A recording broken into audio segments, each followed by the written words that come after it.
जय हिंद दोस्तों, वंदे मातरम। कांतारा भारतीय इतिहास में एक ऐसी मूवी बनकर निकली है जो कि संस्कृति और जड़ों के पास इतनी ज़्यादा मौजूद थी कि हर कोई उस मूवी से रिलेट कर पाया। शायद ऋषभ शेट्टी ने भी इस मूवी को बनाते समय नहीं सोचा होगा कि इस मूवी को इतनी ज़्यादा या इतनी बड़ी अप्रत्याशित सफलता मिलेगी। और जब इस मूवी को सफलता मिली तो हर तरफ इस मूवी के बारे में बात चल रही थी। अनुराग कश्यप ने भी इसको लेकर एक बड़ा बयान दिया है। अनुराग कश्यप ने क्या बयान दिया है वो तो जान लेंगे, लेकिन आपको एक चीज़ बताता हूँ।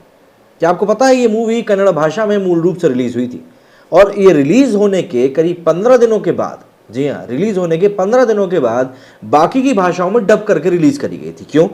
क्योंकि इसको मूल लैंग्वेज में ही इतना ज़्यादा अप्रिसिएशन मिला था कि पब्लिक का कहना था कि इसको दूसरी भाषाओं में भी रिलीज करो। इसीलिए इस मूवी को दूसरी भाषाओं में रिलीज किया गया और इसने हिंदी में भी 70 करोड़ से ज़्यादा की कमाई करी थी। तो ऐसे में अब अनुराग कश्यप क्या हिदायतें लेकर आए हैं ऋषभ शेट्टी के लिए, जिन्होंने कि कांतारा जैसी मूवी ब्लॉकबस्टर दी है, जरा जान लेते हैं इस वीडियो में। क्योंकि उनका कहना है, अनुराग कश्यप का, कि यही राय उन्होंने मराठी फिल्म इंडस्ट्री के लिए भी दी थी, जो कि नहीं मानना। इसीलिए आज की डेट में मराठी फिल्म इंडस्ट्री में से सैराट के बाद में कोई भी बड़ी मूवी निकलकर सामने नहीं आई है। अनुराग कश्यप ने कांतारा की जो सफलता ऋषभ शेट्टी को मिली है, उसके बाद उन्होंने ऋषभ शेट्टी को एक चेतावनी दी है, यूँ कह सकते हैं चेताया भी। दरअसल हालिया इंटरेक्शन की बात करें तो अनुराग कश्यप ने मूवी की सफलता के बारे में मेकर्स को काफ़ी तगड़ी बात कही है, या यूँ कहें अपने एक्सपीरियंस से ही बात कही। दरअसल उनका कहना है कि जब भी आप कोई ऐसी मूवी बनाते हैं, जब वो मूवी काफ़ी ज़्यादा बड़ी ब्लॉकबस्टर होती है, तो दो तरीके से वो आपको अफेक्ट कर सकती है। उनका कहना था कि या तो आप आगे चलकर दोबारा से अपनी कोई कहानी सुनाने की कोशिश करें, या फिर जो ब्लॉकबस्टर मूवी आप ऑलरेडी दे चुके हैं आप उसी की सफलता को दोहराने की कोशिश करें। अनुराग ने कहना है कि भाई फिल्म मेकर्स को अपनी कहानियाँ सुनाने के ऊपर ज़्यादा जोर देना चाहिए।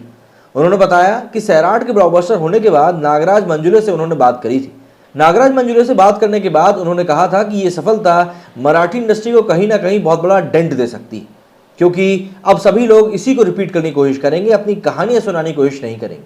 और हुआ भी आगे चलकर यही, और उन्होंने यही जो पूरी एक राय थी उन्हें अब ऋषभ शेट्टी को भी दी। अनुराग कश्यप ग्लाटा प्लस के राउंड टेबल इंटरव्यू में पहुंचे थे। राउंड टेबल इंटरव्यू के बारे में अगर किसी को नहीं पता है तो मैं आपको बता दूं कि इसमें इंडस्ट्री के या जो भी संबंध में टॉपिक बात चल रही है, उस टॉपिक से संबंधित इंडस्ट्री के एक से ज़्यादा लोग एक साथ आते हैं और अपनी अपनी टॉपिक्स के ऊपर बात करते हैं। ग्लाटा प्लस राउंड टेबल इंटरव्यू में अनुराग कश्यप, निपुण धर्म अधिकारी, श्रीनिधि शेट्टी, पूजा हेगड़े, करण जौहर, कार्ति, दुलकर सलमान और वरुण धवन जैसे सितारे पहुंचे थे। भारद्वाज रंगन के साथ हुए इंटरव्यू में बात करते हुए अनुराग कश्यप ने पैन इंडिया लेवल पर सफल हो रही फिल्में और उसके दुष्परिणामों के ऊपर बात करी। अनुराग कश्यप ने कहा कि मैंने नागराज से बात की। मैंने उससे कहा कि आपको पता है सैराट ने मराठी सिनेमा को बर्बाद कर दिया। मेरा मतलब है सैराट की सफलता ने, उससे लोगों को ये पता चल गया है कि बहुत सारा पैसा कमाया जा सकता है। अचानक से उमेश कुलकर्णी और अन्य लोगों ने अपनी तरह की फिल्में बनानी बंद कर दी, क्योंकि वो सब लोग सैराट की नकल करना चाहते थे। पैन इंडिया की वजह से आजकल ये हो रहा है कि सब लोग पैन इंडिया फिल्में बना रहे हैं, मगर इनमें से 5 या 10% फिल्में ही सफल हो रही हैं। कांतारा या पुष्पा जैसी फिल्में आपको ये हिम्मत देती हैं कि आप अपनी कहानी कह सकें, मगर KGF 2 जैसी बड़ी सक्सेस की देखा देखी आप उस लेवल का प्रोजेक्ट सेटअप करने की कोशिश में लगते हैं तो वो डिजास्टर की ओर पहला कदम होता है। बॉलीवुड ने यही करने के फेर में खुद को बर्बाद कर लिया है। अनुराग कश्यप ने हॉलीवुड प्रोड्यूसर जेसन ब्लम का एग्जाम्पल दिया। उन्होंने कहा कि जेसन ब्लम छोटे बजट की फिल्मों से सफल हुए, लेकिन सफलता के बाद उन्होंने अपना काम करने का तरीका बदला नहीं।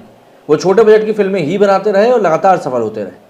जेसन ब्लम ने अपने करियर में पैरानॉर्मल एक्टिविटी, द पर्ज जैसी हॉरर फिल्म फ्रेंचाइजी शुरू करी। इसके अलावा उन्होंने ऑस्कर में तहलका मचाने वाली विप्लैश, गेट आउट और ब्लैक लांसन जैसी मूवीज को भी प्रोड्यूस किया। अनुराग ने कहा कि वो अब भी बेहद कंट्रोल बजट की फिल्में बनाते हैं। उससे होता यह है कि जब फिल्म सफल होती है तो सबको पैसे मिलते हैं, और उन्हें ऐसा करते हुए काफ़ी सक्सेस मिली। अगर ऋषभ शेट्टी सफलता के बाद बुनियादी तौर पर अपनी फिल्म मेकिंग बदल देते हैं और बॉक्स ऑफिस को नज़र में रखकर बड़े बजट की फिल्में बनाने लगते हैं तो वो सही नहीं रहेगा, क्योंकि फिल्म बनाने के प्रति आपका अप्रोच वही होना चाहिए जैसा कि पहले था। ऋषभ शेट्टी की कन्नड़ फिल्म कांतारा ने दुनिया भर में 400 करोड़ रुपए से भी ज़्यादा कमाई करी। इसके अलावा फिल्म को OTT प्लेटफॉर्म पर रिलीज करने के बाद भी भारी संख्या में देखा जा रहा है।